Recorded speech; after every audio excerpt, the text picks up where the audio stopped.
Hi friends, आज एक नई वीडियो में कुछ क्वेश्चन सॉल्व करेंगे। देखिए क्वेश्चन है, पहले क्या है 4 रूट ऑफ 21, फिर 3 है इंडेक्स में रूट और इस तरह है, मतलब 2 स्क्वायर का क्यूब रूट है और जो भी क्वांटिटी है उसका 4th रूट है। ठीक है, तो एक चीज पहले आप समझिए, अगर ये है तो इसे स्क्वायर्ड बोला जाता है। स्क्वायर्ड अगर कोई इसके अंदर मान लीजिए नंबर ले लिए 3 ले लिए तो इसे रेडिकेंड बोला जाता है। 3 क्या रेडिकेंड। यहाँ मान लीजिए अगर 2 है तो इसे बोला जाता है इंडेक्स इंडेक्स और ये ओवरऑल रेडिकल बोला जाएगा। तो ये कुछ इसकी बात है रेडिकल। और ये भी ध्यान रखिएगा 3 है तो ये जो स्क्वायर रूट है 2 छिपा रहता है, स्क्वायर रूट ये ओपन होगा तो इसका हाफ लग जाता है। ठीक है, 1/2 बहुत आसान है, 3 पे पावर हाफ हो जाता है। तो ये क्वेश्चन है, इसे कैसे सिंप्लीफाई करना है और इसका वैल्यू क्या होगा, ऑप्शन ये दिया हुआ 4 ऑप्शन। तो इसे देखते हैं कैसे क्वेश्चन को बना सकते हैं। 4 रूट ऑफ फिर क्यूब रूट ऑफ 2 स्क्वायर। ठीक है, तो बहुत सिंपल है, 2 पे पावर 2 है राइट। अब इसका पावर है, मैंने बोला था यहाँ पे क्यूब रूट है, इसका 1/3 लगा दीजिए, फिर कर्ली ब्रैकेट लगाइए और ये 4 है यहाँ पे इंडेक्स के रूप में तो ये 1/4 हो गया।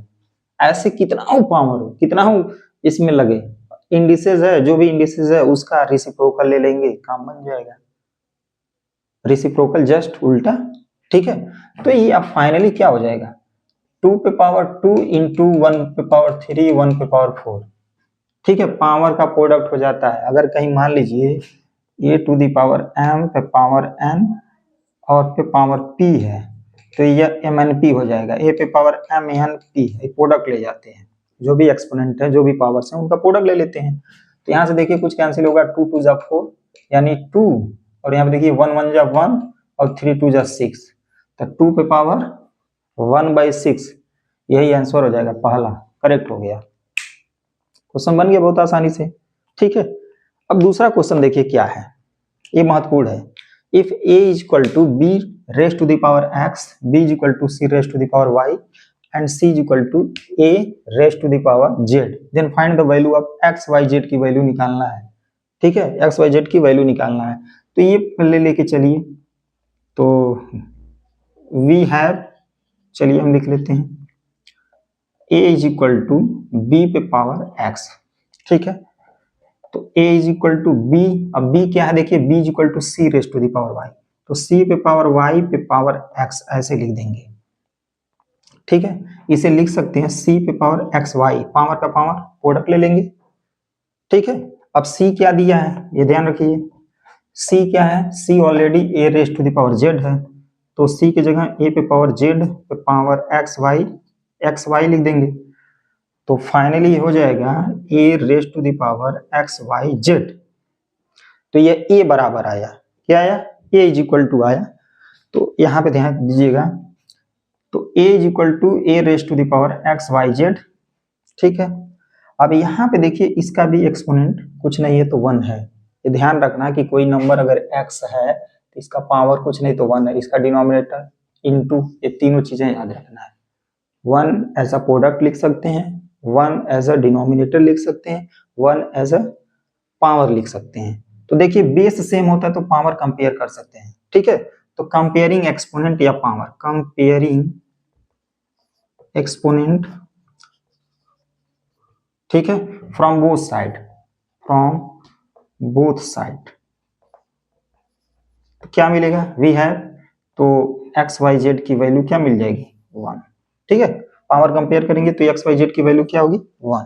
तो देखिए भाई एक्स वाई जेड किसके बराबर होगा, option D is correct option 1। ये अगला क्वेश्चन देखिए, थर्ड है, if 2 to the power x minus 1 plus 2 to the power x plus 1 is equal to 320, then find the value of x। क्या कह सकते हैं, then the value of x क्या होगा इन सब में, 5 7 8 6। तो सिंपल क्वेश्चन है, लिख लेते हैं जो हमें गिवन स्टेटमेंट है, एक तरह से स्टेटमेंट ही होता है। तो गिवन दैट 2 पे power x minus 1 plus 2x plus 1 is equal to 320। ठीक है, 320। तो क्या करिए और यहाँ लिखिए, दिस इंप्लाइज दैट भी लगा सकते हैं। कुछ देखिए इसमें क्या कर सकते हैं भाई, ये इनटू में नहीं है, ध्यान रखना, प्लस है। तो हमारे पास कुछ ऐसा नहीं है भाई बेस सेम है तो प्रोडक्ट रहता तो काम करता। कभी भी लॉ ऑफ एक्सपोनेंट में बेस सेम है तो प्रोडक्ट के इसमें पावर ऐड हो जाता है, प्रोडक्ट और डिवीजन ऑपरेशन होता है, बट एडिशन और सब्ट्रैक्शन का कोई होता नहीं है। तो यहाँ पे हम क्या करेंगे, 2 पे पावर x इंटू 2 पे पावर -1 ऐसे लिख सकते हैं। ये तो लिखा जा सकता है, कोई दिक्कत नहीं है, ठीक है। इसमें तो कोई प्रॉब्लम होनी नहीं चाहिए। बेस सेम है तो पावर ऐड होगा तो यही बात होगा, मतलब इसको हमने तोड़ के इस प्रकार लिख दिया। यहाँ पे भी चूंकि पता है a to the power m into a to the power m plus n है, तो अगर यह बात है तो ये भी बात लिख सकते हैं, ठीक है। तो ऐसे लिख दिए।